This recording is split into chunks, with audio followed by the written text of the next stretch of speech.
Now we're going to explain the data flow diagram for turning on or off light, garage door, or door locks. This is our data flow diagram. Here you can see when user clicks on or off button in the Wave UI app, the request is sent to the MQTT in topic from the web client. Then the Python service parses the input message and updates the database.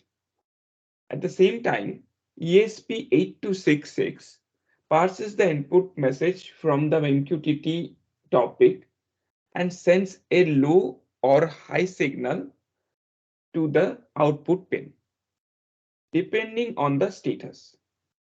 If the status is 1, it sends the low signal to the output pin. If the signal is 1, then it sends the high signal to the output pin.